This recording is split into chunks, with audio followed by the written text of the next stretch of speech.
Au niveau du Haut Commissariat, on s'est dit que c'est absolument important de se réunir et discuter. Et surtout lorsqu'il s'agit de discuter autour des thématiques essentielles telles que les élections. Alors, qui dit élection, vous savez, la démocratie, c'est l'un des moyens les plus appropriés justement pour le peuple pour se prononcer en tant qu'élu ou électeur. Voilà. Dans ce contexte ou dans ces processus, les droits de l'homme jouent un rôle crucial, un rôle essentiel, disons la boussole. Alors, nous, on s'est dit, aujourd'hui, on est dans un contexte où il est prévu les élections générales en Haïti. Les élections, à commencer par les présidentielles, les législatives, les municipales. Il est absolument fondamental de voir quelle est la place des droits de l'homme dans ce processus, avant, pendant et après les élections.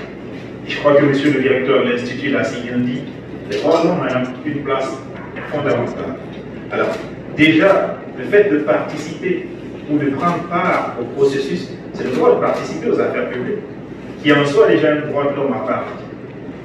Et en plus de cela, qui est un droit qui mérite d'être protégé et respecté, et promu surtout dans le contexte actuel, il y a d'autres droits aussi qui méritent justement d'être pensés. C'est le cas, par exemple, du principe d'égalité de non-discrimination. En plus, nous avons le droit à la liberté d'expression et d'opinion. Nous avons le droit à la liberté de réunion et d'association. Donc, l'ensemble de ces droits trouvent sans doute leur place dans le contexte actuel. Et de plus, on est dans une dynamique où on parle de réforme constitutionnelle. Il y a une dynamique visant justement à repenser les textes encadrant le processus électoral. Et je crois que ce qui est très important à travers cet espace de discussion, à travers vos différents profils, que ce soit les journalistes, les représentants de partis politiques, la société civile, c'est justement le lieu de réfléchir et de voir quelle serait la place de ces droits. Est-ce que ce sont des droits qui sont suffisamment pensés aujourd'hui dans le cadre des différentes réformes? Quelle serait notre voie? Quelles seront nos propositions justement dans le contexte actuel?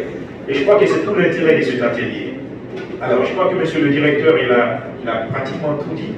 Et moi, je souhaiterais simplement vraiment vous inviter au nom de notre institution de voir à travers cet espace de discussion quelle place et quelle serait votre voix, puisque vous êtes aussi la voix des sans-voix.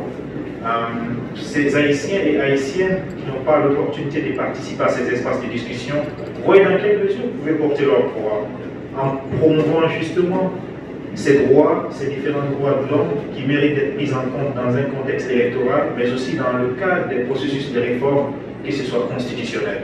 Et voir dans quelle mesure le niveau de protection de ces droits tel qu'il était il y a quelques années et comment on peut encore les protéger, les garantir davantage. Et en plus de cela, il y a tout le processus électoral qui va être engagé. Et là, c'est un clin d'œil aux journalistes, justement. Vous avez su un rôle essentiel à jouer dans le contexte actuel.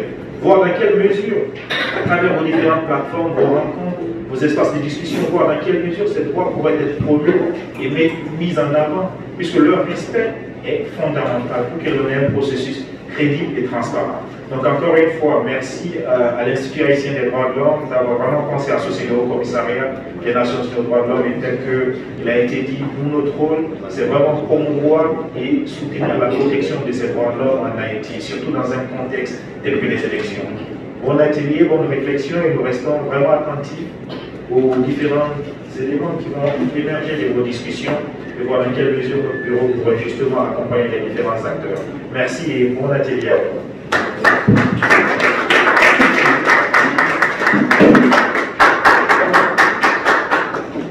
Merci au monsieur Jérôme Tantolno qui nous invite et il parlait, il s'adressait à vous, mesdames, messieurs, avocats, magistrats et membres de la presse, pour voir dans quelle mesure vous pouvez porter votre voix pour aider à garantir le processus électoral dans le respect des droits de l'homme. C'est le moment pour nous, mesdames, messieurs, d'observer une pause. C'est la pause café. On a toujours envisagé comme vision la recherche et la formation sur les droits fondamentaux. Alors, c'est dans cette perspective qu'aujourd'hui, il accorde aux médias, aux journalistes, aux magistrats et à d'autres secteurs de la société civile l'opportunité pour aborder un sujet d'actualité, lequel touche à la fois la démocratie et les droits fondamentaux. En effet, nous sommes réunis aujourd'hui non seulement pour discuter et échanger sur la thématique élection et droits de l'homme, mais également pour écouter vos propositions, parce que Ce sujet ne touche pas seulement les citoyens, il inclut les médias, les journalistes, les magistrats et organisations de la société civile. Donc chacun de vous a un rôle à jouer dans la protection de notre démocratie et de nos droits fondamentaux. Chers participants, les élections et les droits de l'homme sont considérés comme deux piliers dans les sociétés dites démocratiques. Ils permettent aux citoyens d'exprimer leur volonté, de choisir leurs représentants, de participer à la vie politique, mais également de créer des espaces démocratiques pour favoriser l'exercice des libertés publiques, plus précisément pour assurer l'effectivité des droits de l'homme. Fort de cette considération, dans un pays comme Haïti, où les valeurs débattent sur les élections et les droits de l'homme aujourd'hui, c'est déjà anticipé sur de nouvelles perspectives de solutions pour le pays. Sans envisager un avenir où le respect des droits fondamentaux est non seulement un axe important de la politique publique, mais également un point fondamental lors des processus électoraux. Les médias et les journalistes, vous êtes le gardien de l'information et de la démocratie. Vous avez la responsabilité de fournir une couverture équilibrée dans les campagnes électorales, de dénoncer les abus et d'informer les citoyens sur leurs droits et leurs devoirs. Votre rôle va au-delà de la diffusion d'informations lors des processus électoraux. Vous devriez devenir des acteurs de la transparence et de l'intégrité, un acteur dans la protection des droits fondamentaux. Donc, votre engagement à entreprendre sur les irrégularités et à donner la parole à toutes les voix est primordial pour l'exercice des droits fondamentaux. Votre travail contribue également à protéger les droits de l'homme en dénonçant la désinformation, en défendant la liberté d'expression et en garantissant que toutes les voix soient entendues lors de la période électorale.